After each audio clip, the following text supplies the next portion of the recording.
Hello दोस्तों, स्वागत है आपका फेमस स्टडी परिवार में एक बार फिर से। और देखिए, अभी एक नोटिस रेलवे ने जारी किया। आप लोगों को ये नोटिस पहले भी मिल चुका होगा, हमको लगता है कल से ही ये आया है। मैंने थोड़ा जांच किया इस नोटिस को, नोटिस में क्या लिखा और रेलवे में जो आता है, अलग अलग आरआरबी होती है, वहां पे क्या नियम चलता है मैंने देखा। और जब मैं अपना डॉक्यूमेंट वेरिफिकेशन कराने गया था, क्योंकि मैंने प्रॉब्लम को फेस किया ग्रुप डी में जॉब लेने से पहले, मैं आरआरबी के दो आरआरबी, पटना आरआरबी और सिकंदराबाद आरआरबी से जूझा हूं। तो मेरे को मालूम जो वो लोग कैसे ट्रीटमेंट करते हैं। अगर आप कोई क्वेश्चन लेके जाते हैं, पूछते हैं, तो कैसा उनका रहता है किसी क्वेश्चन के उसका आंसर देना। और कुछ मामला मेरा भी थोड़ा गंभीर था, तो मैंने सिर्फ आरआरबी से यही जवाब पूछा था जे कि आपका आरआरबी क्या दूसरे आरआरबी से डिफरेंट है। आरआरबी नहीं, सॉरी, ग्रुप डी के समय आरआरसी होता है, ठीक है। लेकिन आरआरबी के बारे में मैंने शब्द में यही लोग बोलता है ना, आरआरबी। तो मैंने पूछा कि आपका आरआरसी और दूसरा आरआरबी क्या डिफरेंट है। उसने बोला ये डिफरेंट है। अब देखिए उसका जवाब, यही चीजें यहां पे समझना है। और मैंने उससे भी सवाल किया देखिए, जब 17 आरआरबी, 18 आरआरबी, 16 आरआरबी जो भी है, वहां पे आप नोटिफिकेशन वगैरह डालते हैं, तो इस बारे में मैंने उससे पूछा, बहुत डीप में पूछा जी, मेरा जो प्रॉब्लम है क्या यह जेन्युइन नहीं है।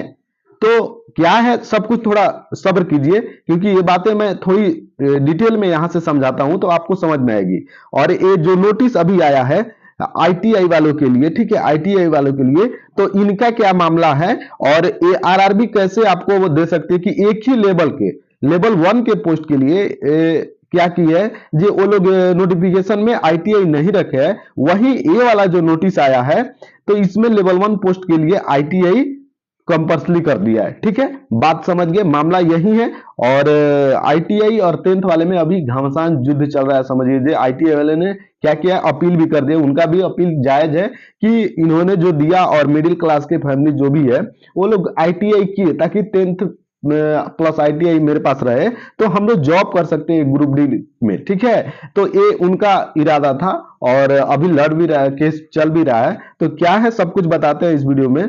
उससे पहले आप हमारे चैनल पे पहली बार विजिट कर रहे हैं तो चैनल को जरूर से सब्सक्राइब कीजिएगा।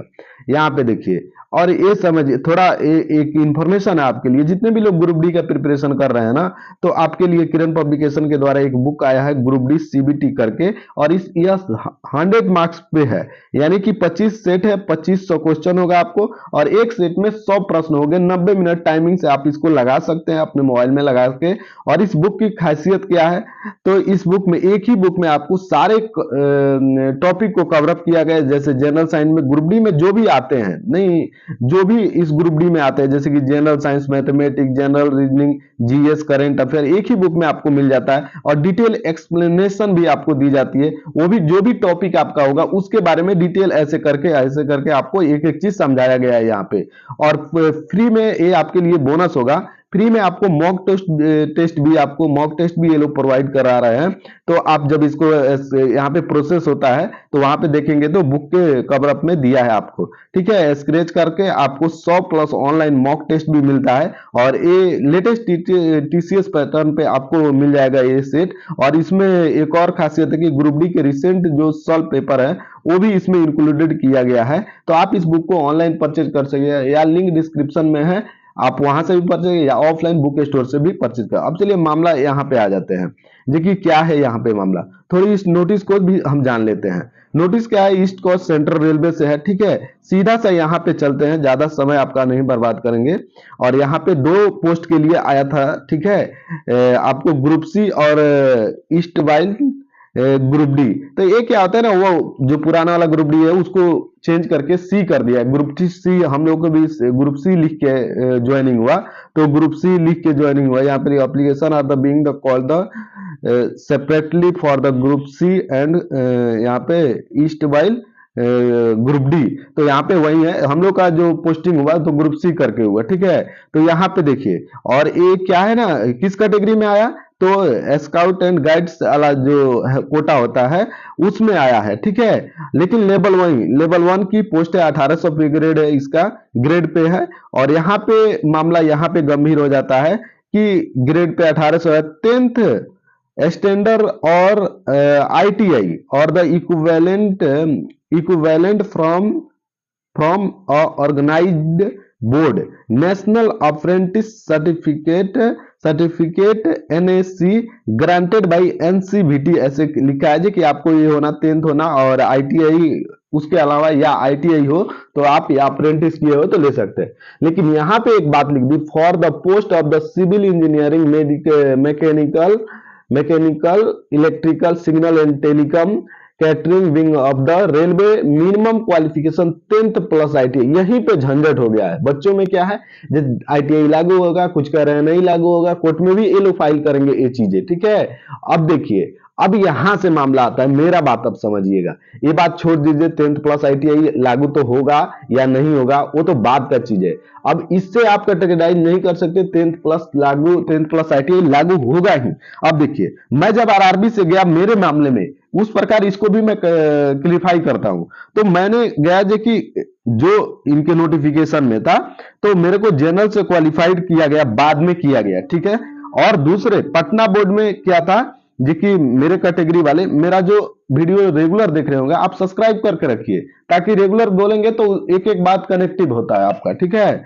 तो आप देख सकते हैं यहाँ पे, तो क्या बोला जी कि मैं जनरल से क्वालिफाइड था, कुछ कास्ट इशू था, समझ लीजिए कास्ट इशू था, जिसके वजह से मुझे सेलेक्ट नहीं किया गया आरआरसी सिकंदरा का, साउथ सेंट्रल रेलवे सिकंदराबाद के द्वारा ग्रुप डी में। और यहाँ पे क्या था, मैं पटना में भरा था 2018 में, वहां पे भी मुझे रिजेक्ट किया गया। बाद में पटना वाले ने 2019 की वैकेंसी में क्या किया, जिन लोगों ने भी फॉर्म भरा था उनको अगर जनरल से क्वालिफाइड थे तो सेम डे में उनका मेडिकल करा ले रहा था, लेकिन सिकंदराबाद नहीं करा रहा था। मामला समझ गए।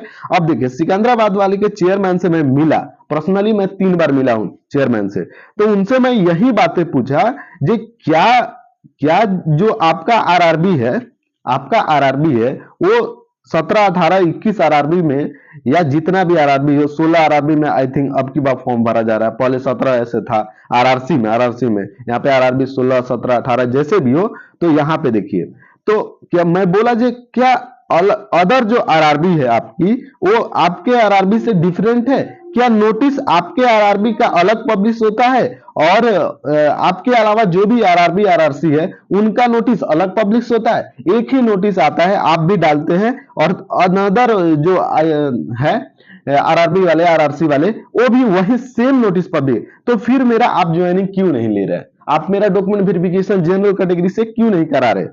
ठीक है, तो इनके द्वारा क्या जवाब दिया गया कि यहाँ पे SCR लिख देता, SCR और अनदर लिख देता, अनदर जो भी है। तो मैं इनसे यही प्रश्न पूछा जी, आप मेरा ज्वाइनिंग क्यों नहीं करा? तो ये क्या बोल रहे हैं मेरे को, मैं बोला सेम डे में बोला जी चेन्नई वाले करा रहे हैं, पटना वाले करा रहे हैं, तो आप क्यों नहीं करा रहे हैं मेरा ज्वाइनिंग? तो इनका जवाब क्या था, इनका जवाब पता है क्या था जी, कि मेरी आरआरबी मेरे हिसाब से चलती है और किसी आरआरबी का मैं हाल नहीं जानता। फिर मेरे को मतलब पूरा लग गया था कि ये लोग जॉब नहीं देना, लेकिन मेरे पास प्लस पॉइंट वही जो मैंने बताया, जिस जनरल से मैं क्वालिफाइड था, ठीक है। तो जनरल से क्वालिफाइड होने के चलते इन लोगों ने जॉब तो दिया, लेकिन ये अपने रूल से चलते हैं। तो इस बात को कहीं भी आप नकार नहीं सकते, देखिए आरआरबी वाले का जो रूल है वो अलग अलग है, सॉरी आरआरसी वाले के क्या होता है ना, आरआरसी वाले अलग अलग रूल से चलते हैं और आरआरबी वाले अलग चलते हैं।